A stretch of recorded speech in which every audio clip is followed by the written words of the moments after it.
Sunday, known spacer.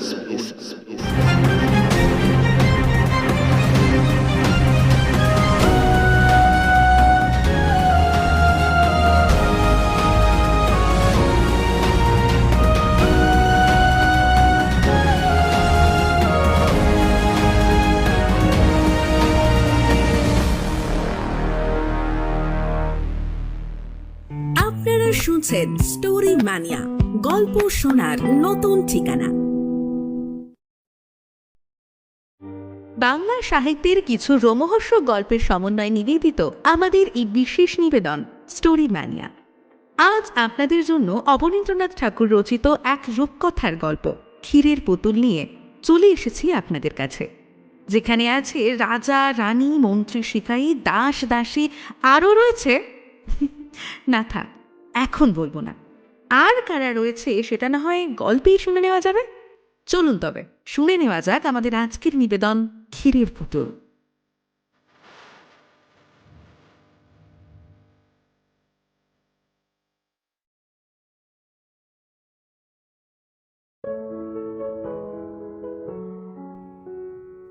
এক রাজার দুই রানী, দুয়ো আর শুয়ো। রাজবাড়িতে শুয়ো রানীর বড় আদর, বড় যত্ন। শুয়ো রানী সাতমহল বাড়িতে থাকেন। 700 দাসী তার সেবা করে, পা ধোয়ায়, আলতা পরায়, চুল বাঁধে। 7 মালঞ্চের 7 সাজি ফুল, সেই ফুলে শুয়ো রানীর মাথা গাঁথে। 7 সিন্ধুক ভরা 7 রাজার ধন মানিকের গহনা, সেই গহনা তিনি অঙ্গে পরেন। শুয়ো রানী রাজার বড় প্রিয়। আর দুয়ো রানী বড় রানী, তার বড় অনাদর, বড় অযত্ন। রাজা একেবারে বিষ নজরে দেখেন। একানে ঘর দিয়েছেন ভাঙাচোরা, একটা দাসী দিয়েছেন বোবার কালা, পরনে দিয়েছেন জীর্ণ শাড়ি, আর শুতে দিয়েছেন ছেঁড়া কাঁথাতে। দুয়ো রানীর ঘরে রাজা একটি দিন আসেন, একবার বসেন, একটি কথা কয়ে তিনি আবার চলে যান। শুয়ো রানী ছোট রানী, তারই ঘরে রাজা 12 মাস থাকেন। একদিন রাজা তার মন্ত্রীকে ডেকে বললেন, মন্ত্রী, দেশ বিদেশ বেড়াতে যাব, তুমি জাহাজ সাজাও। রাজার আজ্ঞায় রাজমন্ত্রী গেল জাহাজ সাজাতে। 7খানা জাহাজ সাজাতে 7 মাস গেল। 6খানা জাহাজে রাজার চাকর বাকর যাবে, আর সোনার চাঁদোয়া ঢাকা সোনার জাহাজে যাবেন রাজা নিজে। মন্ত্রী এসে খবর দিলেন, মহারাজ, আপনার জাহাজ প্রস্তুত। রাজা বললেন, বেশ, কাল যাব।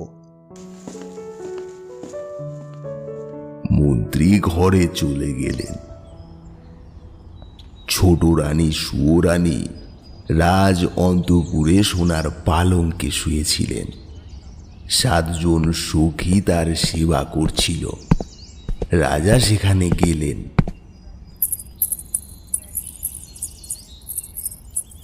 সোনার পালঙ্কে মাথার শিয়রে বসে আদরের ছোট রানীকে তিনি বললেন, রানী, দেশ বিদেশ বেড়াতে যাব, তোমার জন্য কি আনবো? রানী তার ননির হাতে হীরের চুড়ি ঘুরিয়ে ঘুরিয়ে বললেন, হীরের রং বড় সাদা, হাত যেন কেবল শুধু শুধু দেখায়। রক্তের মতো রাঙা 8 গাছা যদি মানিকের চুড়ি পায় তো পরি। আচ্ছা রানী, মানিকের দেশ থেকে মানিকের চুড়ি আনবো। রানী রাঙা পা নাচিয়ে নাচিয়ে, পায়ের নুপুর বাজিয়ে বাজিয়ে বললেন, এ নূপুর ভালো বাজে না। আগুনের বড় নিরেট সোনার 10 গাছা মল যদি পায় তো পরি। সোনার দেশ থেকে তোমার পায়ের সোনার মল আনবো। দেখো না রাজা, এ মুখ তো বড়ই ছোট। শুনেছি কোন দেশে পায়রার ডিমের মতো মুক্ত আছে। তারই এক ছড়া হার এনো না। সাগরের মাঝে মুক্তোর রাজ্য, সেখান থেকে গলার হার আনবো। আর কি আনবো রানী? তখন আদরিনী সুয়োরানী সোনার অঙ্গে সোনার আঁচল টেনে বললেন, মাগো, শাড়ি তো নয়, যেন বোঝা। আকাশের মতো নীল, বাতাসের মতো ফুরফুরে, জলের মতো চিকন। যদি শাড়ি এমন পাই তো পরে বাঁচি। আহা আহা, তাই তো রানী। সোনার আঁচলে সোনার অঙ্গে ছড় লেগেছে, ননির দেহে ব্যথা বেজেছে। রানী, হাসি মুখে বিদায় দাও। আকাশের মতো নীল, বাতাসের মতো ফুরফুরে, জলের মতো চিকন শাড়ি আনি গে। ছোট রানী হাসি মুখে রাজাকে বিদায় জানালেন।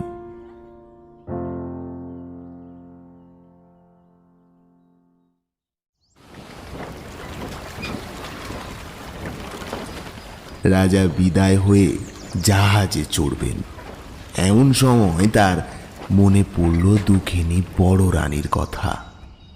বড় রানী দুয়োরানী ভাঙা ঘরে ছেঁড়া কাঁথায় শুয়ে তিনি কাঁদছেন। রাজা সেখানে এলেন। ভাঙা ঘরে ভাঙা দুয়ারে দাঁড়িয়ে তিনি বললেন, বড় রানী, আমি বিদেশ যাব। ছোট রানীর জন্য হাতের বালা, গলার মালা, পায়ের মল, পরনের শাড়ি আনবো। তোমার জন্য কি আনবো বলে দাও, যদি কিছু স্বাদ থাকে। মহারাজ, ভালোই ভালোই তুমি ঘরে ফিরে এলেই আমার সকল স্বাদ পূর্ণ হয়। তুমি যখন আমার ছিলে তখন আমার সোহাগও অনেক ছিল, স্বাদও অনেক ছিল। সোনার শাড়ি অঙ্গে পরে 7 মহল বাড়িতে হাজার হাজার আলো জ্বালিয়ে 700 সখীর মাঝে রানী হয়ে বসবার স্বাদ ছিল। সোনার পিঞ্জরে সুখ শাড়ির পায়ে সোনার নূপুর পরিয়ে দেবার স্বাদ ছিল।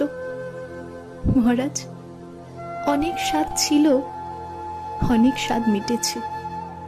এখন আর সোনার গয়নায়, সোনার শাড়িতে কি কাজ? মহারাজ, আমি কার সোহাগে হীরের মালা হাতে পরব, মতির মালা গলায় দেব, মানিকের সিথি মাথায় বাঁধব? সেদিন কি আর আছে মহারাজ? তুমি সোনার গহনা দেবে, কিন্তু সেই সোহাগ তো আর ফিরিয়ে দেবে না। আমার 700 দাসী, 7 মহল বাড়ি তো আর ফিরিয়ে দেবে না। বনের পাখি এনে দেবে, কিন্তু মহারাজ সোনার খাঁচা তো দেবে না। ভাঙা ঘরে সোনার গহনা চোর ডাকাতে লুটে নেবে, ভাঙা খাঁচায় বনের পাখি কেন ধরা দেবে? মহারাজ, তুমি যাও, যাকে সোহাগ দিয়েছ তার স্বাদ মেটাও গে। ছাই সাধে আমার কাজ নেই। না রানী, তা হবে না। লোকে শুনলে নিন্দে করবে। বলো তোমার কি স্বাদ? কোন লাজে গহনার কথা মুখে আনবো মহারাজ? আমার জন্যে পোড়া মুখে একটা বাঁদর এলো। আচ্ছা রানী, বিদায় দাও।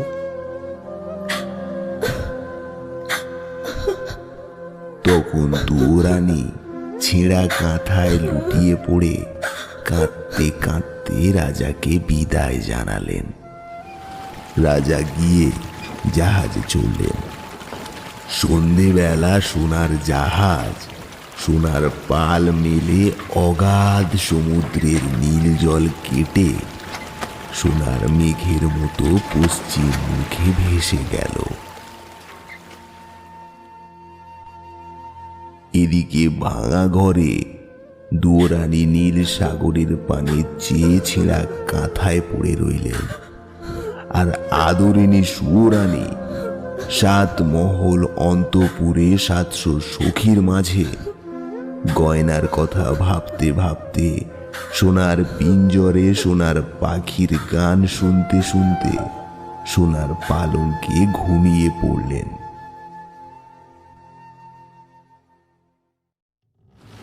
আর এদিকে রাজাও জাহাজে চড়ে দুঃখিনী বড় রানীকে ভুলে গেলেন। বিদায়ের দিনে ছোট রানীর সেই হাসি হাসি মুখ মনে পড়ে, আর ভাবেন এখন রানী কি করছেন? বোধহয় চুল বাঁধছেন। এবার রানী কি করছেন? বুঝি রাঙা পায়ে আলতা পরছেন। এবার রানী 7 মালঞ্চে ফুল তুলছেন। এবার বুঝি 7 মালঞ্চে 7 সাজি ফুলে রানী মালা গাঁথছেন আর আমার কথা ভাবছেন। ভাবতে ভাবতে বুঝি 2 চক্ষে জল এলো। মালা আর গাঁথা হলো না। সোনার সুতো ফুলের সাজি পায়ের কাছে পড়ে রইল। বসে বসে সারা রাত কেটে গেল। রানীর চোখে ঘুম এলো না। ছোট রানী সুয়োরানী রাজার বড় আদরিনী। রাজা তারই কথা ভাবেন। আর বড় রানী রাজার জন্য পাগল। তার কথা একবারও মনে পড়ল না।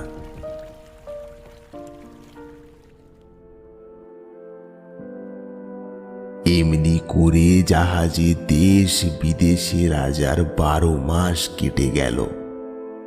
13 মাসে রাজার জাহাজ এসে পৌঁছলো মানিকের দেশে। মানিকের দেশে সকলই মানিক।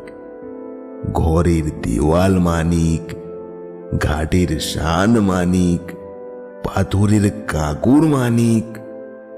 রাজা সেই মানিকের দেশে সুয়োরানীর চুড়ি গড়ালেন। 8000 মানিকের 8 গাছে চুড়ি। পরলে মনে হয় গায়ের রক্ত ফুটে পড়ছে। রাজা সেই মানিকের চুড়ি নিয়ে এলেন সোনার দেশে। সেই সোনার দেশে স্যাঁকড়ার দোকানে নিরেট সোনার 10 গাছা মল গড়ালেন। মল জ্বলতে লাগলো যেন আগুনের ফুলকি, বাজতে লাগলো যেন বীণার ঝংকার। মন্দির আর ঋণী ঋণী। রাজা মানিকের দেশে মানিকের চুড়ি নিয়ে সোনার দেশে সোনার মল গড়িয়ে মুক্তোর রাজ্যে এলেন।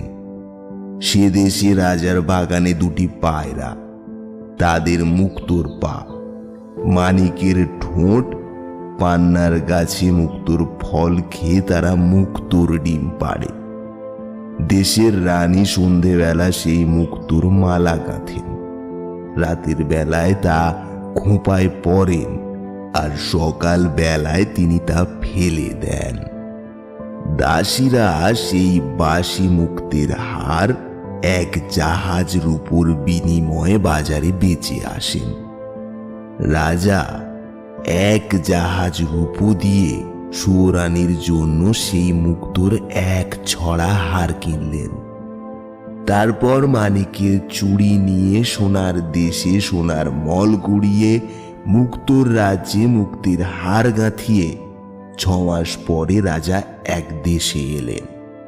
সে দেশে রাজকন্যার উপবনে নীল মানিকের গাছে নীল গুটি পোকা নীলকান্তমণির পাতা খেয়ে জলের মতো চিকন, বাতাসের মতো ফুরফুরে, আকাশের মতো নীল রেশমের গুটি বাঁধে। রাজার মেয়ে সারা রাত ছাদে বসে আকাশের সঙ্গে রং মিলিয়ে সেই নীল রেশমের শাড়ি বোনেন। একখানি শাড়ি বুনতে সময় লাগে প্রায় 6 মাস। রাজকন্যে একটি দিন সেই আকাশের মতো নীল, বাতাসের মতো ফুরফুরে আর জলের মতো চিকন শাড়ি পরে শিবের মন্দিরে মহাদেব নীলকণ্ঠের পুজো করেন। ঘরে এসে শাড়ি ছেড়ে দেন এবং দাসীরা যার কাছে 7000 সোনা পায় তার কাছেই শাড়ি বেচে। রাজা 7000 সোনা দিয়ে আদরিনী সুয়োরানীর শখের শাড়ি কিনলেন। তারপর আর 6 মাসে রাজার 7খানা জাহাজ 7 সমুদ্র 13 নদী পার করে ছোট রানীর মানিকের চুড়ি, সোনার মল, মুক্তোর মালা আর সাদের শাড়ি নিয়ে দেশে এলো। তখন রাজার মনে পড়ল বড় রানী বাঁদর চেয়েছিলেন। রাজা মন্ত্রীকে বললেন, মন্ত্রীবর, বড় ভুল হয়েছে। বড় রানীর বাঁদর আনা হয়নি। তুমি একটা বাঁদরের সন্ধানে যাও। রাজমন্ত্রী একটা বাঁদরের সন্ধানে চলে গেলেন, আর রাজা শ্বেত হস্তি চড়ে লোকারণ্য রাজপথ দিয়ে ছোট রানীর গহনা আর সাধের শাড়ি নিয়ে অন্তপুরে চলে গেলেন।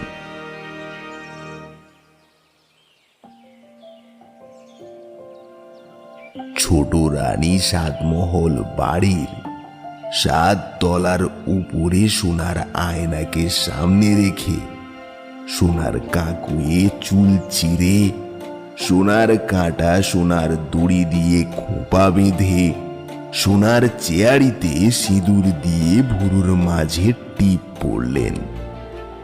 কাজল লতায় কাজল পেড়ে চোখের পাতায় কাজল পড়লেন। রাঙা পায়ে আলতা দিলেন। সখীরা ফুলের থালা নিয়ে পানের বাটা দিয়ে রাজরানী ছোট রানীর সেবা করছে। রাজা সেখানে এলেন। স্ফটিকের সিংহাসনে রানীর পাশে বসে বললেন, এই নাও রানী, মানিকের দেশে মানিকের ঘাট, মানিকের বাট, সেখান থেকে হাতে চুড়ি এনেছি। সোনার দেশে সোনার ধুলো সোনার বালি, সেখান থেকে পায়ের মল এনেছি। মুক্তোর রাজ্যে মুক্তোর পা, মানিকের ঠোঁট, 2টি পাখি মুক্তোর ডিম পাড়ে। দেশের রানী সেই মুক্তোর হাড় গাঁথেন, রাতের বেলায় খোঁপায় পড়েন, ভোরের বেলায় ফেলে দেন। রানী, তোমার জন্যে সেই মুক্তোর হাড় এনেছি। রানী, এক দেশে রাজার মেয়ে 1 খি রেশমে 7 খি সুতো কেটে নিশুতি রাতে ছাদে বসে 6টি মাসে একখানি শাড়ি বোনেন। একদিন পরে পুজো করেন, ঘরে এসে ছেড়ে দেন। রানী, আমি সেই রাজার মেয়ের দেশ থেকে 7 জাহাজ সোনা দিয়ে রাজকন্যার হাতে বোনা শাড়ি এনেছি। তুমি একবার চেয়ে দেখো। পৃথিবী খুঁজে গায়ের গহনা পরনের শাড়ি আনলুম, একবার পরে দেখো।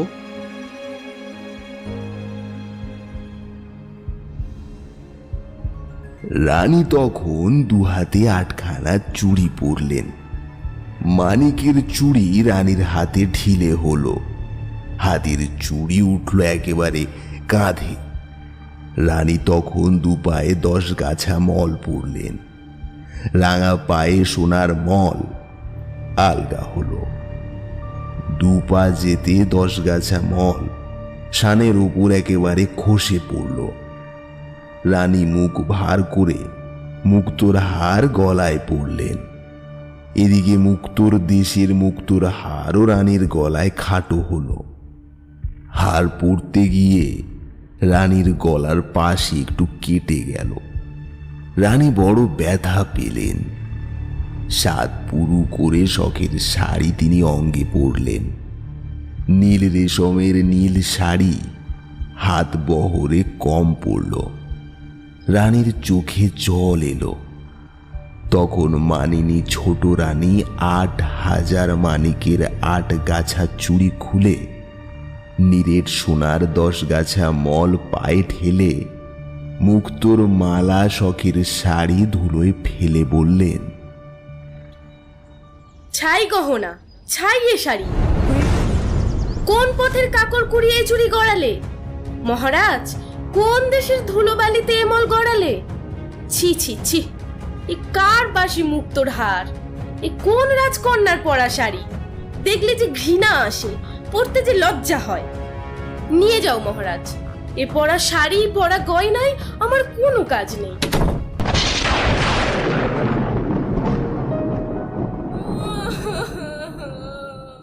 রানী অভিমানে গোসা ঘরে গিয়ে খেল দিলেন।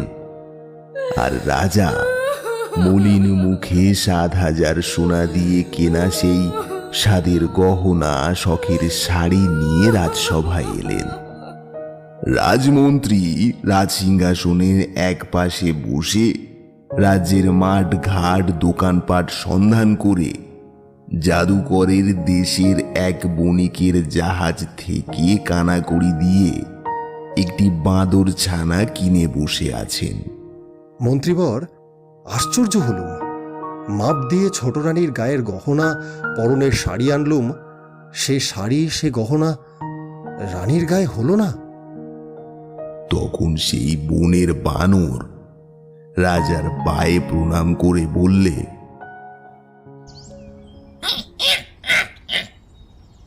বড় ভাগ্যবতী পূর্ণবতী না হলে দেবকন্যের হাতে বোনা, নাগকন্যের হাতে গাঁথা মায়া রাজ্যের এ মায়া গহনা, মায়া শাড়ি পরতে পায় না।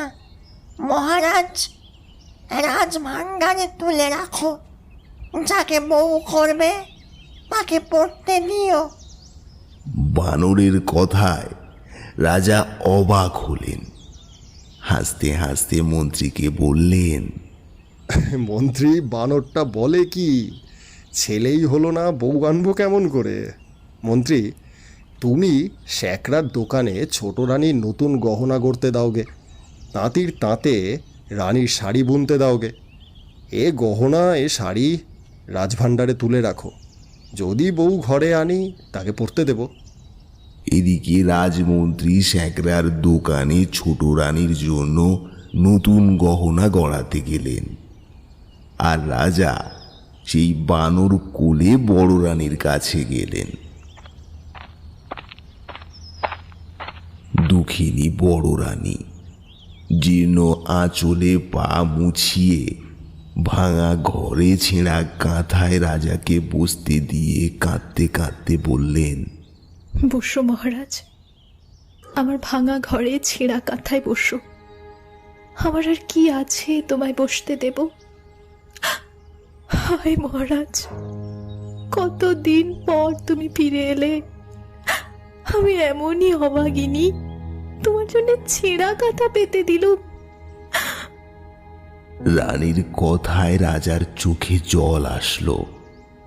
ভাঙা ঘরে ছেঁড়া কাঁথায় বসে বড় রানীর কোলে বাঁদর ছানা দিয়ে রাজা বললেন, মহারানী, তোমার এ ছেঁড়া কাঁথা ভাঙা ঘর, ছোট রানীর সোনার সিংহাসন, সোনার ঘরের চেয়ে লক্ষগুণে ভালো।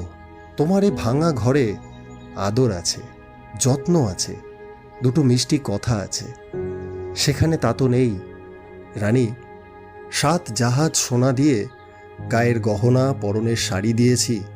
ছোট রানী পায়ে ঠেলেছে, আর কানাকড়ি দিয়ে তোমার বাঁদর এনেছি, তুমি আদর করে কোলে নিয়েছ। রানী, আমি আর তোমায় দুঃখ দেব না, এখন বিদায় দাও, আমি আবার আসবো রানী। কিন্তু দেখো, ছোট রানী যেন জানতে না পারে তোমার কাছে এসেছি শুনলে আর রক্ষে রাখবে না। হ্যাঁ, তোমায় নয়তো আমায় বিষ খাওয়াবে। এমনি করেই রাত কাটল। ছোট রানীর সোনার পালঙ্কে ফুলের বিছানায় রাজার পাশে রাত কাটল, আর বড় রানীর জলে ঝড়ে ভাঙা ঘরে ছেঁড়া কাঁথায় রাত কাটল। সকাল হলো। রাজবাড়িতে প্রহরীখানায় প্রহর বাজল, নাকড়াখানায় নবদ বাজল, আর রাজা রানীর ঘুম ভাঙল। রাজা সোনার ভৃঙ্গারে স্ফটিক জলে মুখ ধুয়ে রাজবেশ অঙ্গে পরে রাজ দরবারে নেমে গেলেন, আর ছোট রানী সোনার পালঙ্কে ফুলের বিছানায় ফুলের পাখার হাওয়া খেতে খেতে পাশ ফিরে আবার ঘুমিয়ে পড়লেন। তা দাদু, বড় রানী কি করলেন? বড় রানী ভাঙা ঘরে সোনার রোদ মুখে পড়তে রানী উঠে বসলেন। এদিকে দেখলেন, ওদিকে দেখলেন, এপাশে দেখলেন, ওপাশে দেখলেন, বানর নেই। রানী এ ঘর খুঁজলেন, ও ঘর খুঁজলেন, ঘরের চাল খুঁজলেন, গাছের ডাল খুঁজলেন, কিন্তু বানর আর নেই। বড় রানী কাঁদতে লাগলেন। সে কি দাদু, বানর কোথায় গেল? বানর বানর ভাঙা ঘরে ঘুমন্ত রানীকে একলা ফেলে রেখে রাত না পোহাতে রাজার দরবারে চলে গেল। রাজা বার দিয়ে দরবারে বসেছেন। চারিদিকে সভাসদ মন্ত্রী, দুয়ারে সিপাই শান্ত্রী, আশেপাশে লোকের ভিড়। রানীর বানর সেই সব লোকের ভিড় ঠেলে সিপাই শান্ত্রীর হাত এড়িয়ে রাজার পায়ে প্রণাম করে বললে,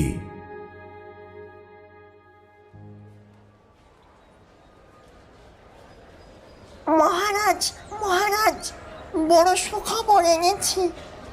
মায়ের আমার ছেলে হবে। ওরে বানর, বলিস কি? এ কথা কি সত্য? বড় রানী দুয়োরানী তার ছেলে হবে? দেখিস, এ কথা যদি মিথ্যা হয় তো তোকেও কাটবো আর তোর মা দুয়োরানীকেও কাটবো। না মহারাজ, সে ভাবনা আমার। এখন আমায় খুশি করো, আমি বিদায় হই।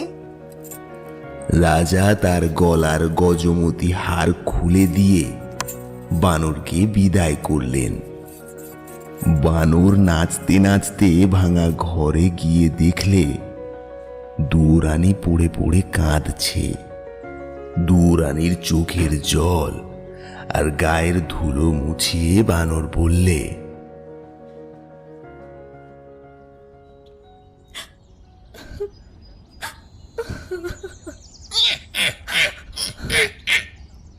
এই দেখ মা, তোর জন্য কি এনেছি। তুই রাজা রানী, গলায় দিতে হার পাসনে, কাঠের মালা কিনে পরিস। এই মুক্তোর মালা পর। এই হার তুই কোথা পেলি? এই যে রাজার গলার গজমতি হার, যখন রানী ছিল রাজার জন্য গেঁথেছিল। তুই এ হার কোথা পেলি? বল বানর, রাজা কি এ হার ফেলে দিয়েছেন? রাজপথে কি কুড়িয়ে পেলি? না মা, কুড়িয়ে পাইনি। তোর হাতে গাঁথা রাজার গলার গজমতি হার কি কুড়িয়ে পাওয়া যায়? তবে কি রাজার ঘরে চুরি করলি? ছি ছি মা, চুরি কি করতে আছে? আজ রাজাকে সুখবর দিয়েছি, তাই রাজা খুশি হয়ে দিয়েছেন। ওরে বাছা, তুই যে দুঃখীর সন্তান, বনের বানর। ভাঙা ঘরে দুঃখিনীর কোলে শুয়ে রাজাকে দিতে কি এমন সুখের সন্তান পেলি যে রাত না পোহাতেই রাজবাড়িতে ছুটে গেলি? মা, আমি স্বপ্ন পেয়েছি আমার যেন ভাই হয়েছে, তোর কোলে খোকা হয়েছে। সেই খোকা যেন রাজ সিংহাসনে রাজা হয়েছে। তাই ছুটে রাজাকে খবর দিল, রাজামশাই রাজামশাই, মায়ের আমার খোকা হবে। তাইতে রাজা খুশি হয়ে গলার হার খুলে দিলেন। ওরে, রাজা আজ শুনলেন ছেলে হবে, কাল শুনবেন মিছে কথা। আজ রাজা গলায় দিতে হার দিলেন, কাল যে মাথা নিতে হুকুম দেবেন। হায় হায় হায়, কি করলি? এক মুঠো খেতে পাই, এক পাশে পড়ে থাকি, তবু তো বছর গেলে রাজার দেখা পাই।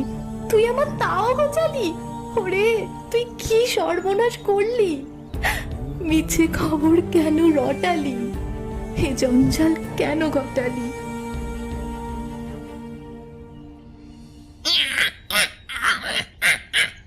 মা, তোর ভয় কি? ভাবিস কেন? এই 10 মাস চুপ করে থাক, সবাই জানুক বড় রানীর ছেলে হবে। তারপর রাজা যখন ছেলে দেখবেন, তখন তোর কোলে সোনার চাঁদ ছেলে দেবো, তুই রাজাকে দেখাস। এখন চল, বেলা হলো, খিদে পেয়েছে। চল বাছা চল, বাটিপুরে জল রেখেছি, গাছের ফল এনেছি, খাবি চল। রানী ভাঙা পিড়ে বানরকে খাওয়াতে বসালেন আর রাজা ছোট রানীর ঘরে গেলেন। ছোট রানী কুস্বপ্ন দেখে জেগে উঠে সোনার পালঙ্কে বসে বসে ভাবছেন, এমন সময় রাজা এসে খবর দিলেন। আরে শুনেছ ছোট রানী, বড় রানীর ছেলে হবে। বড় ভাবনা ছিল রাজ সিংহাসন কাকে দেব। এতদিনে ভাবনা ঘুচল, যদি ছেলে হয় তাকে রাজা করব, আর যদি মেয়ে হয় তবে তার বিয়ে দিয়ে জামাইকে রাজ্য দেব। রানী, বড় ভাবনা ছিল, এতদিনে নিশ্চিন্ত হলুম। পারি নে বাপু, আপনার জ্বালাই বাঁচি নে, আবার পরের ভাবনা। সে কি রানী, এমন সুখের দিনে এমন কথা বলতে হয়? রাজপুত্র কোলে পাবো, রাজ সিংহাসনে রাজা করব, এই কথা শুনে মুখ ভার করে। রানী, রাজবাড়িতে সবার মুখে হাসি, তুমি কেন অকল্যাণ করো? আর পারি নে, কার ছেলে রাজা হবে, কার মেয়ে রাজ্য পাবে, কে সিংহাসনে বসবে, এত ভাবনায় ভাবতে পারিনি। নিজের জ্বালায় মরি, পরের ছেলে মরল কি বাঁচলো তার খবর রাখি নে। বাবারে, সকালবেলা বকে বকে ঘুম হলো না, মাথা ধরলো, যাই নিয়ে আসি। রাগ ভরে ছোট রানী 8 গাছা চুড়ি 10 গাছা মল ঝমঝমিয়ে একদিকে চলে গেলেন। রাজার বড় রাগ হলো, রাজকুমারকে ছোট রানী মর বললে। রাজা মুখ আধার করে বারমহলে চলে এলেন। রাজা রানীতে ঝগড়া হলো। রাজা আর ছোট রানীর মুখ দেখলেন না। বড় রানীর ঘরেও তিনি গেলেন না।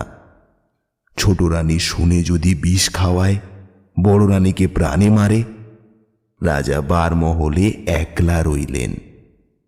1 মাস গেল, 2 মাস গেল, 2 মাস গিয়ে 3 মাসও গেল। রাজা রানীর আর ভাব হলো না। ঝগড়ায় ঝগড়ায় 4 মাসও কাটল। 5 মাসে দুয়োরানীর পোষা বানর রাজার সঙ্গে দেখা করলে। রাজা বললেন, কি হে বানর, খবর কি? মহারাজ, মহারাজ, মায়ের আমার বড় দুঃখ। মোটা চালের ভাত মুখে রোচে না, মা আমার না খেয়ে কাইল হলেন। এ কথা তো আমি জানি নে। মন্ত্রীবর, যাও এখনই সরু চালের ভাত 50 ব্যঞ্জন সোনার থালে সোনার বাটিতে বড় রানীকে পাঠিয়ে দাও। আজ থেকে আমি যা খাই বড় রানীও তাই খাবেন। যাও মন্ত্রী, বানরকে 1000 মোহর দিয়ে বিদায় করো। মন্ত্রী বানরকে বিদায় করে রান্নাঘরে গেলেন। আর রানীর বানর মোহরের তোড়া নিয়ে রানীর কাছে এলো। রানী বললেন, আজ আবার কোথা ছিলি? এতখানি বেলা হলো, নাইতে পেলুম না। রাতবো কখন, খাবো কখন? মা, মা, আর তোকে রাঁধতে হবে না। রাজবাড়ি থেকে সোনার থালায় সোনার বাটিতে সরু চালের ভাত 50 ব্যঞ্জন আসবে, তুই তাড়াতাড়ি নিয়ে আয়। রানী নাইতে গেলেন।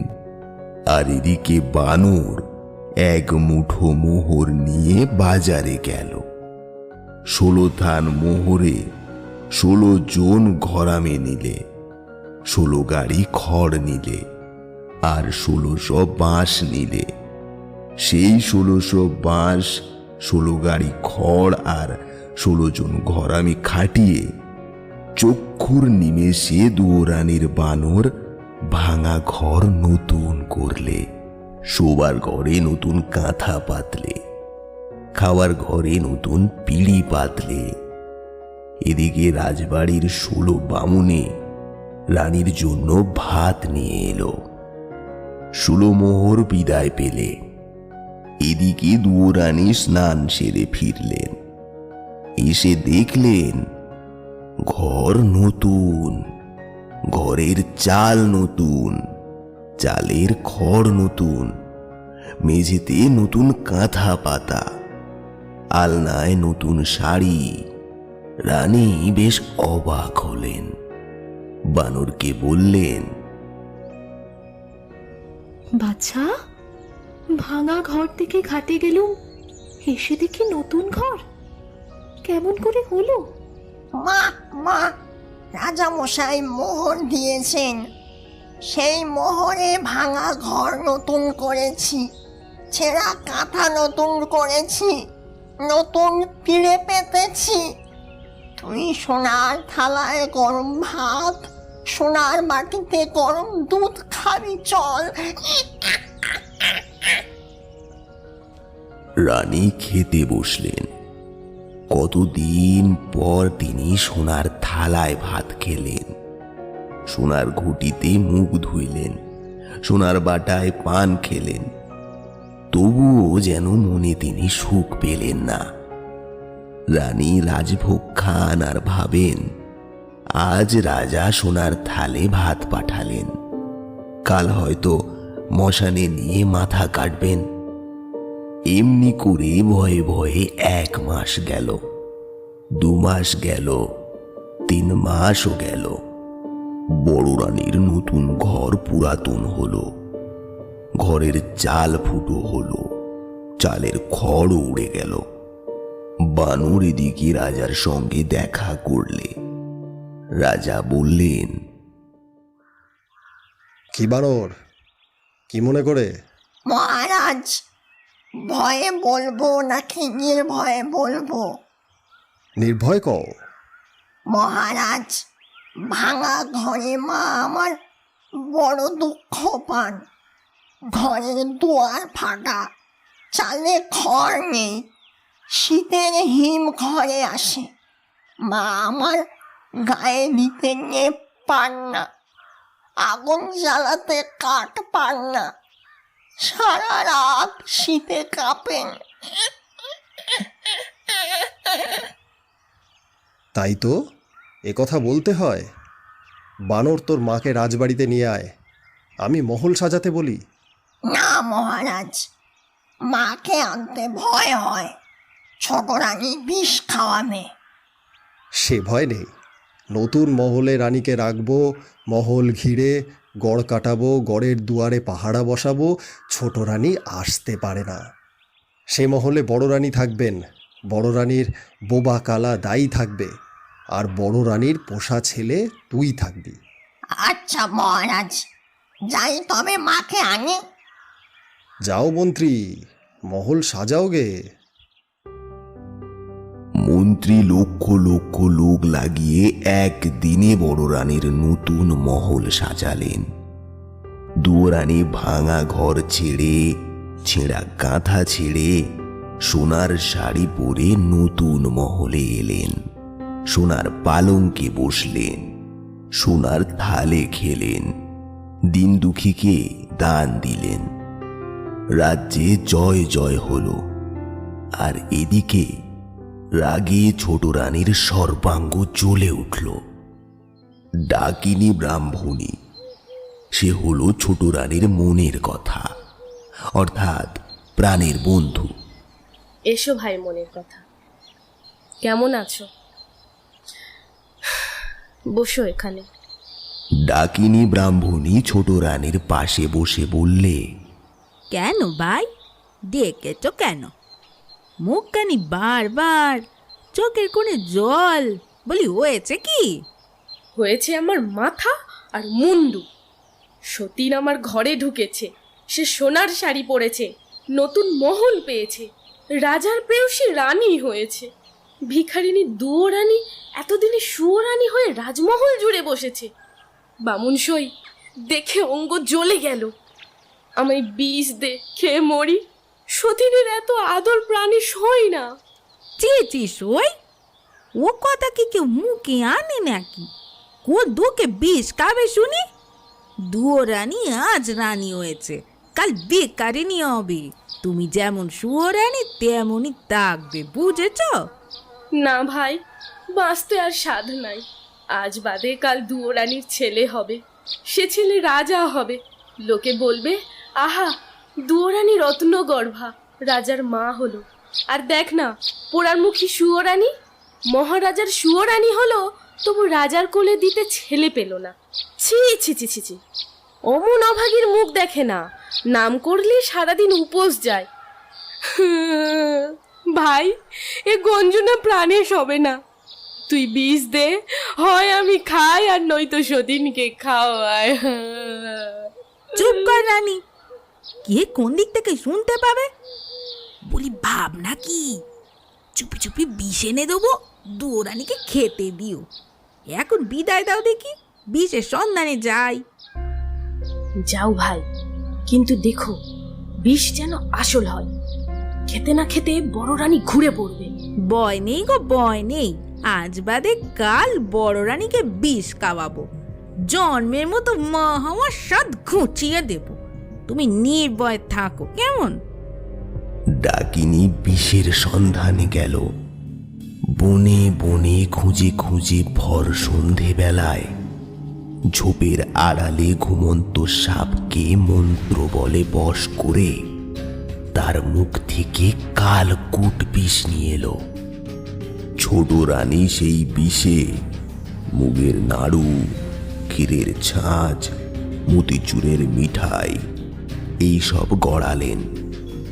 একখানা থালাতে তা সাজিয়ে ডাকিনী ব্রাহ্মণীকে বললেন, ভাই, এক কাজ কর, এই বিষের নাড়ু বড় রানীকে বেঁচে আয়। ব্রাহ্মণী থালা হাতে বড় রানীর নতুন মহলে গেল। বড় রানী বললেন, আয় লো আয়, এতদিন কোথায় ছিলি? দুরানী বলে কি ভুলে থাকতে হয়? সে কি গো, তোমাদের গাই, তোমাদেরই পরি, তোমাদের কি বলতে পারি? এই দেখো, তোমার জন্য যতন করে মুগের নাড়ু, ক্ষীরের ছাঁচ, মতিচুর মিঠাই সব এনেছি। দেখো দেখো। রানী দেখলেন বুড়ি ব্রাহ্মণী বড় যত্ন করে থালা সাজিয়ে সামগ্রী এনেছেন। তাই তিনি খুশি হয়ে তার দুহাতে দুমুঠো মোহর দিলেন এবং তারপর তিনি তাকে বিদায় করলেন। ব্রাহ্মণীও হাসতে হাসতে চলে গেল। রানী ক্ষীরের ছাঁচ ভেঙে খেলেন, জীবের স্বাদ গেল।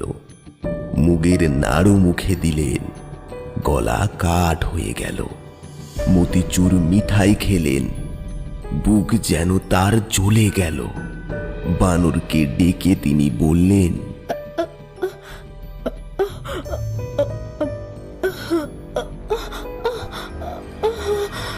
ব্রাহ্মণী আমার কি খাওয়ালে? গা কেমন করছে, আমি বুঝি আর বাঁচবো না।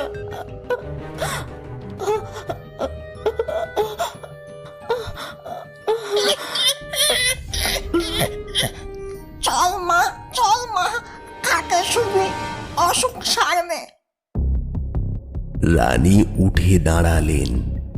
সাপের বিষ তার মাথায় উঠল। রানী চোখে আধার দেখতে দেখতে মাথা টলে পড়ে গেলেন। সোনার প্রতিমা শানের উপর ঘুরে পড়লেন।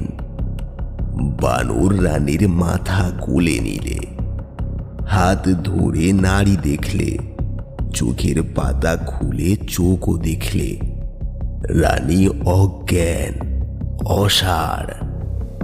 বানর সোনার প্রতিমা বড় রানীকে সোনার খাটে শুইয়ে দিয়ে ওষুধের সন্ধানে বনে ছুটে গেল। বন থেকে কে জানে কি লতা পাতা, কোন গাছের শিকড় এইসব এনে নতুন শিলে বেটে বড় রানীকে খাওয়াতে লাগলে। রাজবাড়িতে খবর গেল বড় রানী বিষ খেয়েছেন। রাজা উঠতে পড়তে রানীর মহলে ছুটে এলেন। রাজমন্ত্রী ছুটতে ছুটতে সঙ্গে এলেন। রাজবৈদ্য মন্তর আওড়াতে আওড়াতে তারপর এলেন। তারপর রাজার লোক লস্কর, দাসী বাঁধি যে যেখানে ছিল সবাই এসে হাজির হলো। বানর বললে, মহারাজ, এত লোক কেন এনেছ? আমি মাকে ওষুধ দিয়েছি, মা আমার ভালো আছে। একটু ঘুমোতে দাও, এত লোককে যেতে বলো। রাজা বিষের নাড়ু পরক করিয়ে রাজবৈদ্যকে বিদায় করলেন। রাজ্যের ভার দিয়ে রাজমন্ত্রীকে বিদায় করলেন। বড় রানীর মহলে রইলেন তিনি নিজেই। 3 দিন 3 রাত বড় রানী অজ্ঞান। 4 দিনে তার জ্ঞান এলো। বড় রানী চোখ মেলে চাইলেন। বানর রাজাকে এসে খবর দিলে, মহারাজ, বড় রানী সেরে উঠেছেন, তোমার একটা রাজ চক্রবর্তী ছেলে হয়েছে। রাজা বানরকে হীরের হার খুলে দিয়ে বললেন, চল বানর, বড় রানীকে আর বড় রানীর ছেলেকে দেখে আসি। মহারাজ, গণনা করেছি, ছেলের মুখ এখন দেখলে তোমার চক্ষু অন্ধ হবে। ছেলের বিয়ে হলে মুখ দেখো। এখন বড় রানীকে দেখে এসো, ছোট রানী কি দুর্দশা করেছে তার। রাজা দেখলেন বিষের জ্বালায় বড় রানীর সোনার অঙ্গ কালি হয়ে গেছে। রানী পাতাখানার মতো পড়ে আছেন। রানীকে আর চেনাই যায় না। রাজা রাজবাড়িতে এসে ছোট রানীকে প্রহরীখানায় বন্ধ করলেন। তার ডাকিনী বুড়িকে মাথা মুড়িয়ে ঘোল ঢেলে উল্টো গাধায় চাপিয়ে দেশের বাইরে বার করে দিলেন। তারপর তিনি হুকুম দিলেন, মন্ত্রীবর, আজ বড় শুভ দিন। এতদিন পরে রাজ চক্রবর্তী ছেলে পেয়েছি। তুমি পথে পথে আলো জ্বালাও, ঘরে ঘরে বাজি পোড়াও, দিন দুঃখী ডেকে রাজ ভাণ্ডার লুটিয়ে দাও। রাজ্যে যেন একটিও ভিখারি না থাকে। মন্ত্রী রাজার আজ্ঞায় নগরের পথে পথে আলো দিলেন, ঘরে ঘরে বাজি পোড়ালেন, দিন দুঃখীকে রাজ ভাণ্ডার লুটিয়ে দিলেন। রাজ্যে জয় জয়কার হলো। এমনি করে নিত্য নতুন আমোদে দেবতার মন্দিরে পুজো দিয়ে মা কালীর পায়ে বলি দিয়ে দেখতে দেখতে 10 বছর কেটে গেল। রাজা বানরকে ডেকে বললেন, 10 বছর তো পূর্ণ হলো, এখন ছেলে দেখাও। না মহারাজ, আগে ছেলের বউ ঠিক করো, তারপর তার বিয়ে দাও, তারপর মুখ দেখো। এখন ছেলে দেখলে তুমি অন্ধ হবে। রাজা বানরের কথা মতো দেশে বিদেশে ভাট পাঠালেন। কত দেশের কত রাজকন্যার সন্ধান এলো, কিন্তু একটিও রাজার মনে ধরল না। শেষে পাটালি দেশের রাজার ভাট সোনার কৌটোয় সোনার প্রতিমা রাজকন্যার ছবি নিয়ে এলো। কন্যার অঙ্গের বরণ কাঁচা সোনা, জোড়া ভুরু দুটি বাঁকা ধনুকের মতো, দুটি চোখ টানা টানা, দুটি ঠোঁট হাসি হাসি। এলিয়ে দিলে মাথার চুল পায়ে এসে পড়ে। রাজার সেই কন্যা বেশ পছন্দ হলো। ছেলের বউ ঠিক করেছি, কাল শুভ দিনে শুভ লগ্নে বিয়ে দিতে যাব। মহারাজ, কাল সন্ধ্যাবেলা পেয়ারা দিয়ে বরের পালকি মায়ের দুয়ারে পাঠিয়ে দিও। বরকে নিয়ে বিয়ে দিতে যাব। দেখো বাবু, 10 বছর তোমার কথা শুনেছি, কাল ছেলে না দেখালে অনর্থ করব। না মহারাজ, সে ভাবনা নেই। তুমি বেয়াই বাড়ি চলে যাও, আমরা কাল বর নিয়ে যাব। রাজা পাছে রানীর ছেলেকে দেখে ফেলেন, পাছে চোখ অন্ধ হয়ে যায়, সেই ভয়ে তিনি তাড়াতাড়ি বেয়াই বাড়ি চলে গেলেন। আর বানর নতুন মহলে বড় রানীর কাছে গেল। বড় রানী ছেলের বিয়ে শুনে অবধি পড়ে পড়ে কাঁদছেন আর ভাবছেন,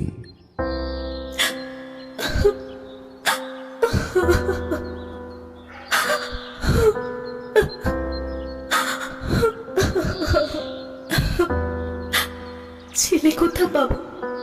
এবার রাজাকে কি ছলে ভোলাবো? বানর এসে বললে, মা গো মা, ও চেনির জোর আন, মাথার টপর আন, ক্ষীরের ছেলে গড়ে দে, বর সাজিয়ে বিয়ে দিয়ে আনি। বাছা, প্রাণে কি তোর ভয় নেই?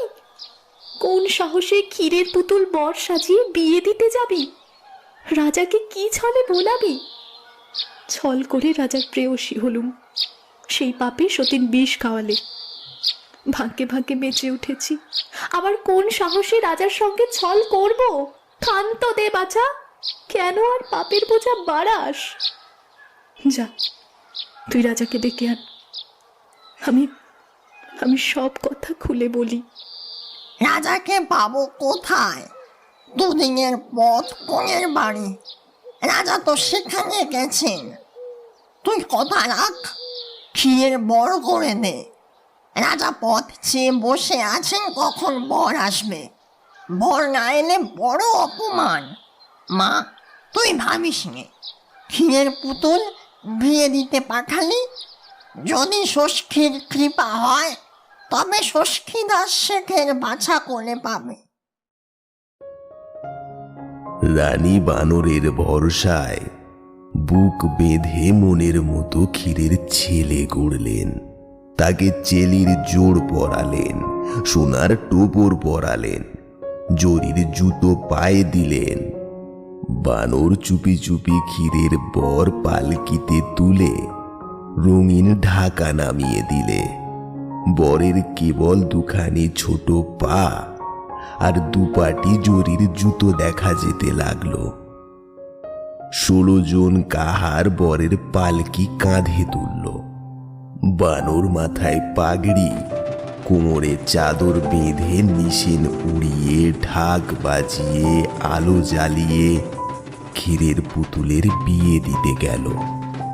রানী আধারপুরে একলা বসে বিপদ ভঞ্জন বিঘ্নহরণকে ডাকতে লাগলেন। এদিকে বর নিয়ে 16 কাহার, মশাল নিয়ে মশালধারী, ঢাক ঢোল দিয়ে ঢাকি ঢুলি, ঘোড়ায় চড়ে বরযাত্রী সারা রাত বাঁশি বাজিয়ে আলো জ্বালিয়ে ঘোড়া হাঁকিয়ে দিকনগরে এসে পড়ল। দিকনগরে দিঘির ধারে ভোর হলো। মশাল পুড়ে পুড়ে নিভে গেল। ঘোড়া ছুটতে ছুটতে বেদম হলো। কাহার পালকি বয়ে হয়রানো হয়ে গেল। ঢাক পিটে পিটে ঢাকির হাতে ছাল ধরল। বানর দিঘির ধারে তাঁবু ফেলতে হুকুম দিলে। দিঘির ধারে ষষ্ঠী তলায় বরের পালকি নামিয়ে কাহারদের ছুটি দিলে। মন্ত্রীকে ডেকে বলে দিলে, মন্ত্রী মশাই, রাজার হুকুম, বরকে যেন কেউ না দেখে। আজকের দিনে বর দেখলে বড় অমঙ্গল। মন্ত্রী রাজার হুকুম জারি করলেন। রাজার লোকজন দিঘির জলে স্নান করে রেঁধে বেড়ে খেয়ে তাঁবুর ভেতরে শুয়ে পড়ল। বটগাছের দিকে কেউ এলো না। গায়ের বউ ঝিয়েরা ষষ্ঠী ঠাকুরুনের পুজো করতে আসলে রাজার পাহারা হাঁকিয়ে তাদের তাড়িয়ে দিলে। ফলে সেদিন বটগাছ তলায় ষষ্ঠী ঠাকুরুনের পুজো হলো না। ষষ্ঠী ঠাকুরুন খিদের জ্বালায় অস্থির হলেন। তেষ্টায় তার গলা শুকিয়ে কাঠ। বানর মনে মনে হাসতে লাগলো। এমনই অনেক বেলা হলো। ষষ্ঠী ঠাকুরুনের মুখে এক বিন্দু জলও পড়ল না। ঠাকুরুন কাঠামোর ভিতরে ছটফট করতে লাগলেন। ঠাকুরুনের কালো বিড়াল মিউ মিউ করে কাঁদতে লাগলো। বানর তখন মনে মনে ফন্দি এঁটে পালকির দরজা খুলে রেখে আড়ালে চলে গেল। ষষ্ঠী ঠাকুরুন ভাবলেন, আপদ গেল তাহলে। কাঠফাটা রোদে কাঠামো থেকে বের হয়ে নৈবেদ্যের ছোলাটা, কলাটা, এগুলো সব সন্ধান করতে লাগলেন। খুঁজতে খুঁজতে দেখলেন পালকির ভেতরে ক্ষীরের পুতুল। ঠাকুরুন আর লোভ সামলাতে পারলেন না। মনে মনে ঘুমপাড়ানি মাসি পিসিকে তিনি স্মরণ করলেন। দিকনগরে যখন দিন, ঘুমের দেশে তখন রাত। ঘুমপাড়ানি মাসি পিসি সারা রাত দিকনগরে ষষ্ঠীর দাস শেঠের বাছা ছেলেদের ঘুম পাড়িয়ে, সকালবেলায় ঘুমের দেশে রাজার মেয়েকে ঘুম পাড়িয়ে অনেক বেলায় একটুখানি চোখ বুজেছেন। এমন সময় ষষ্ঠী ঠাকুরুনের ডাক পড়ল। ঘুমের দেশে ঘুমপাড়ানি মাসি জেগে উঠলেন। ঘুমপাড়ানি পিসি উঠে বসলেন। দুই বোনে ঘুমের দেশ ছেড়ে দিকনগরে এলেন। ষষ্ঠীর পায়ে প্রণাম করে তারা বললেন, ঠাকুরুন, দিনে দুপুরে ডেকেছেন কেন? বাছারা, এতখানি বেলা হলো, এখনো ভোগই পাইনি। তোরা একটা কাজ কর, দেশের যে যেখানে আছে ঘুম পাড়িয়ে দে। আমি ডুলির ভিতর ক্ষীরের পুতুলটি খেয়ে আসি। ষষ্ঠী ঠাকুরুনের কথায় মাসি পিসি মায়া করলেন। দেশের লোক ঘুমিয়ে পড়ল। মাঠের মাঝে রাখাল, ঘরের মাঝে খোকা, খোকার পাশে খোকার মা, খেলা ঘরে খোকার দিদি ঘুমিয়ে পড়ল। ষষ্ঠী তলায় রাজার লোকজন, পাঠশালায় গাঁয়ের ছেলে পিলে ঘুমিয়ে পড়ল। রাজার মন্ত্রী হুঁকোর নল মুখে নিয়ে ঘুমিয়ে পড়লেন। গাঁয়ের গুরু বেদ হাতে ঢুলে পড়লেন। দিকনগরে দিনে দুপুরে রাত হলো। মাসি পিসি সবার চোখে ঘুম দিলেন। কেবল জেগে রইল গাঁয়ের মাঝে রাস্তার শেয়াল কুকুর, দিঘির ধারে রাজার হাতি ঘোড়া, বনের মাঝে বনের পাখি, আর গাছের ডালে রানীর বানর। আর জেগে রইল ষষ্ঠীর দাস, বনের বেড়াল, জলের বেড়াল, গাছের বেড়াল, ঘরের বেড়াল। ষষ্ঠী ঠাকুরুন তখন ঢুলি খুলে ক্ষীরের ছেলে হাতে নিলেন। ক্ষীরের গন্ধে গাছ থেকে কাঠ বেড়াল নেমে এলো, বন থেকে বন বেড়াল ছুটে এলো, জল থেকে উঠে এলো উদ বেড়াল। কুনো বেড়াল কোন থেকে ষষ্ঠী তলায় চলে এলো। ষষ্ঠী ঠাকুরুন ক্ষীরের ছেলের 10টি আঙুল বেড়ালদের খেতে দিলেন। নিজে ক্ষীরের হাত, ক্ষীরের পা, ক্ষীরের বুক, পিঠ, মাথা খেয়ে ক্ষীরের 2টি কান মাসি পিসির হাতে দিয়ে তাদের বিদায় করলেন।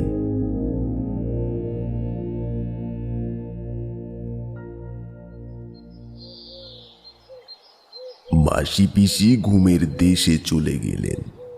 দিকনগরে দিঘির ঘাটে বরযাত্রীর ঘুম ভাঙল। গায়ের ভিতর ঘরে ঘরে গ্রামবাসীরও ঘুম ভাঙল। ষষ্ঠী ঠাকুরুন তাড়াতাড়ি মুখ মুছে কাঠামোতে ঢুকতে যাবেন, এমন সময় বানর গাছ থেকে লাফিয়ে পড়ে মা ঠাকুরুনকে বললে,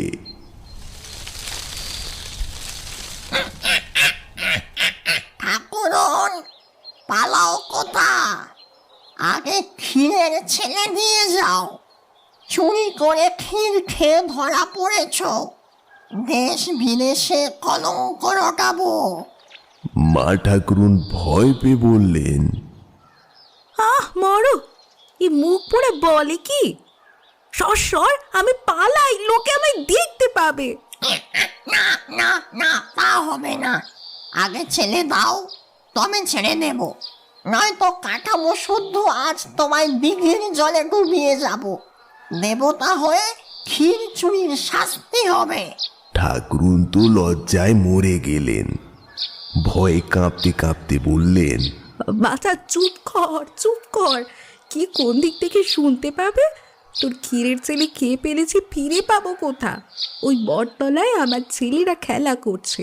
তোর যেটিকে পছন্দ সেটিকে নিয়ে বিয়ে দিতে যা। আমার বরে দুয়োরানি তাকে আপনার ছেলের মতো দেখবে। এখন আমায় ছেড়ে দে। কই ঠাকুরন, বটতলায় তো ছেলে নেই। আমায় দিব্য চক্ষু দাও তবে। তাহলে ষষ্ঠীর দাস শেখের বাছাদের দেখতে পাবো। ষষ্ঠী ঠাকুরুন বানরের চোখে হাত বুলালেন। বানরের দিব্য চক্ষু হলো। বানর দেখলে ষষ্ঠীর তলা ছেলের রাজ্য। সেখানে যেদিকে তাকায় কেবল ছেলে আর মেয়ের দল। চারিদিক শুভ্র শ্যামল, সকলেই গভীর আনন্দে মাতোয়ারা। তাদের নানা রং নানা বেশ, যেন সে এক স্বপ্নের দেশ। চারিদিকে ছুটোছুটি খেলা, অবিরাম নাচ আর মেলা। সকলেই সেখানে নাচছে, গাইছে, দুলছে। দেখে মনে হয় প্রকৃতি দেবী যেন তাদের উপর মায়া বর্ষণ করছেন। নদীর ঘাটে মেয়েরা স্নান করছে, তাদের কালো কালো চুল ঝাড়ছে। আর বাড়ির আঙিনায় খোকার মা খোকাকে নিয়ে নাচছে আর বলছে, ওরে ভোদর ফিরে যা, খোকার নাচন দেখে যা। বানর দেখলে ছেলেটি বড় সুন্দর, যেন সোনার চাঁদ। তাড়াতাড়ি সে ছেলেটিকে কেড়ে নিল। অমনি ষষ্ঠী তলার সেই স্বপ্নের দেশ কোথায় যেন মিলিয়ে গেল। তেঁতুল গাছের ভোঁদরগুলো নাচতে নাচতে পাতার সঙ্গে মিলিয়ে গেল। দেশটা যেন মাটির নিচে ডুবে গেল। বানর দেখলে কোথায় ষষ্ঠী ঠাকুর, কোথায় কে। বটতলায় দিঘির ধারে ছেলে কোলে একলা দাঁড়িয়ে আছে। তখন বানর লোকজন ডেকে সেই সোনার চাঁদ ছেলেটিকে পালকি চড়িয়ে আলো জ্বালিয়ে বাদ্যি বাজিয়ে সন্ধেবেলা দিকনগর ছেড়ে গেল।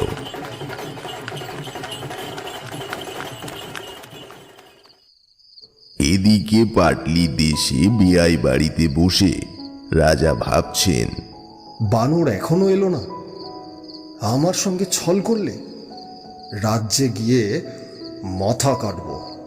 কনের মা বাবা ভাবছে, আরে বুকের বাচ্চাটা আমার বড় হয়ে অন্য ঘরে চলে যাবে। সকাল থেকে এটা করো ওটা করো, এটা বাটো সেটা বাটো, আর ভাল লাগেনি। কত দূর থেকে বর আসবে, একটু যে ছাদে উঠে বর দেখবো তার কোনো ইয়ে নেই। যত সব রাজ্যের কারণে আমার আমার ইয়েতে চাই বেঁধেছে। এমন সময় গুরু গুরু ঢোল বাজিয়ে পো পো বাঁশি বাজিয়ে টকবক ঘোড়া হাঁকিয়ে ঝকমক আলো জ্বালিয়ে বানর পর নিয়ে এলো। রাজা ছেলেকে হাত ধরে সবাই বসলেন। কনের বাপ বিয়ের সভায় মেয়ের হাত জামাইয়ের হাতে সঁপে দিলেন। পাড়াপড়শি বরকে বরণ করলে, দাস দাসী শাঁখ বাজালে, উলু দিলে। অবশেষে বরকনের বিয়ে হলো। রাজা ছেলের বিয়ে দিয়ে তারপর দিন বউ ছেলে নিয়ে বাঁশি বাজিয়ে ঘোড়া হাঁকিয়ে বানরের সঙ্গে দেশে ফিরলেন। পাটলি দেশের রাজার বাড়ি এক রাত্রিরে শূন্য হয়ে গেল। মা বাপের কোলের মেয়ে পরের ঘরে চলে গেল। এদিকে রাজার দেশে বড় রানী দুদিন দুরাত কেঁদে কেঁদে ভেবে ভেবে ভোরবেলায় ঘুমিয়ে ঘুমিয়ে স্বপ্ন দেখছেন। ষষ্ঠী ঠাকুরুন তাকে বলছেন, রানী, এই রানী ওঠ, চেয়ে দেখ তোর কোলের বাচ্চা ঘরে এলো যে। রানী ঘুম ভেঙে উঠে বসলেন। দুয়ারে শুনলেন দাসীরা ডাকছে, ওঠো গো রানী ওঠো, পাটের শাড়িটা পরো, বউ বেটা বরণ করোগে। রানী পাটের শাড়ি পরে বাইরে এলেন। এসে দেখলেন সত্যি রাজা বউ বেটা এনেছেন। হাসি মুখে বরকনেকে তিনি কোলে নিলেন। ষষ্ঠীর পরে দুঃখের দিনের ক্ষীরের ছেলের কথা তার আর মনে রইল না। ভাবলেন ছেলের জন্য ভেবে ভেবে হয়তো ক্ষীরের ছেলের স্বপ্ন দেখছি। রাজা এসে ছেলেকে রাজ্য যৌতুক দিলেন। সেই রাজ্যে বানরকে করলেন মন্ত্রী। তার ছেলের বউকে মায়া রাজ্যের সেই ৮,০০০ মানিকের ৮ গাছি চুড়ি, ১০০ ভরি সোনার সেই ১০ গাছা মল পরিয়ে দিলেন।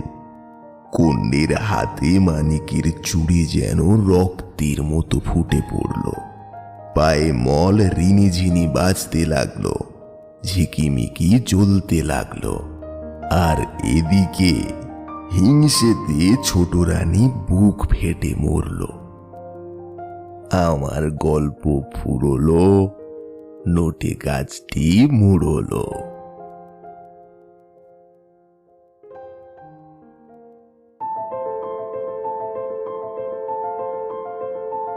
শুনছিলেন আজকের গল্প ক্ষীরের পুতুল। গল্পকথকের ভূমিকায় অভিজিৎ, রাজা প্রদীপ্ত, দুরানী আফসানা, সুরানী সুস্মিতা, বানরের চরিত্রে পথিক, ষষ্ঠী ঠাকুর ও ডাইনি বুড়ির চরিত্রে আমি খুশি, খোকার মা জয়তী, ঘুমপাড়ানি মাসিপিসি পারমিতা, রাজকন্যা ও দাসীর চরিত্রে পৌতুষা, মন্ত্রী ও অন্যান্য চরিত্রে তুহিন। শেষ হলো আজকের গল্প ক্ষীরের পুতুল। পরের বার আরও এক রোমহর্ষক গল্প নিয়ে হাজির হব আমরা। ততক্ষণ শুনতে থাকুন, শোনাতে থাকুন আমার প্রিয়, আপনার প্রিয় স্টোরি ম্যানিয়া। সাথে সুস্থ থাকুন এবং ভীষণ ভালো থাকুন। ধন্যবাদ।